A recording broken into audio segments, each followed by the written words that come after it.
आज हम बना रहे हैं रमजान स्पेशल आलू के समोसे। के लिए सबसे पहले हम इसकी डो तैयार करेंगे। 2 कप मैंने मैदा लिया है, 2 टेबलस्पून घी लिया है और 1 टेबलस्पून मैंने इसमें नमक डाला है। इन चीजों को हम अच्छी तरह मिक्स करेंगे ताकि मैदा और घी वगैरह अच्छी तरह मिक्स हो जाए। जब तक हम इसको मिक्स करते रहेंगे, जब तक इसमें जो है मुट्ठी में बंद करने से ये मैदा जुड़ नहीं जाता। ये देखिए मैं आपको करके दिखा रही हूँ, इस तरह से होना चाहिए।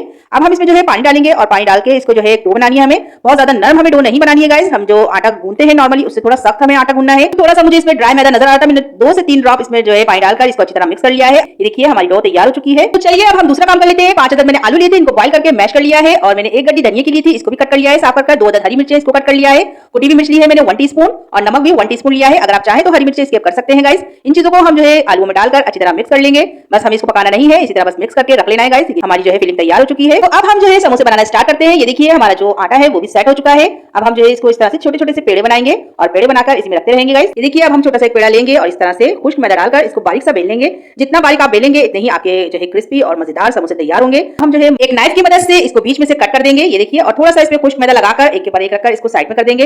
ये देखिए हमारी 2 जो है समोसे की पट्टी तैयार हो गई है। इसी तरह हम एक और छोटा सा पेड़ा लेंगे, इसमें खुश्क मैदा लगाएंगे और इसकी भी एक बारीक सी रोटी हम इसी तरह बेल लेंगे। ये देखिए मैंने इसको भी बेल लिया है बड़ा सा, इस पे भी खुश्क मैदा लगाकर और हम बीच में से कट कर देंगे और इसको भी इसी तरह हम इसके ऊपर ही रख देंगे। खुश्क मैदा लगाना जरूरी है ताकि आपस में चिपके नहीं। हमारी सारी पट्टियां बनकर तैयार हो गई हैं। अब मैंने जो है एक पट्टी ली है और इस पे मैं थोड़ा सा पानी लगाकर इसको इस तरह से जोड़ दूंगी और अब हम इसको हाथ में लेकर इसमें जो हमने फिलिंग तैयार करी थी वो इसमें डालेंगे। आपकी मर्जी है, आप जितनी डालना चाहें उतनी डाल सकते हैं इसमें फिलिंग और इसको पानी से हम इस तरह से दोबारा से जोड़ देंगे। और गाइस इनको जो है हवा लगाना जरूरी है, यानी कि इनको आप लोग ढककर नहीं रखिएगा समोसे बनाने के बाद। इनको खुश्क जगह पे ऐसे ही रख दिएगा ताकि इन पे हवा लग जाए और ये खुश्क हो जाए ऊपर से। ये जब खुश्क हो जाएंगे तो अच्छे फ्राई होंगे और जो है बहुत ही क्रिस्पी बनेंगे। ये देखिए मैंने दोबारा से इसी तरह कोन बना ली है इसकी और इसमें फिलिंग डाल रही हूँ और फिलिंग डालने के बाद हम पानी से ही इसको जोड़ लेंगे। इसी तरह मैं सारे समोसे बनाकर तैयार कर लूंगी। देखिए मैंने सारे समोसे बनाकर तैयार कर लिए। इसको मैं फ्रीजर में रख दूंगी और जो प्लेट में रखे हैं मैं उनको फ्राई करूंगी। तो चलिए मैं फ्राई करके दिखाती हूँ आपको। ये देखिए गाइस मैंने ऑयल जो है गर्म करने रख दिया था और ये भी बहुत तेज गर्म नहीं है ऑयल। और इसमें जो है अब हम समोसे डाल देंगे। तकरीबन 5 मिनट में ही ये फ्राई हो जाएंगे। फ्लेम को मीडियम रखना है, हाई नहीं करिएगा। ये देखिए 5 मिनट हो गए थे इनको फ्राई होते हुए और आप देख सकते हैं हमारे समोसे तैयार हो चुके हैं। कितना जबरदस्त इन पे कलर आया है।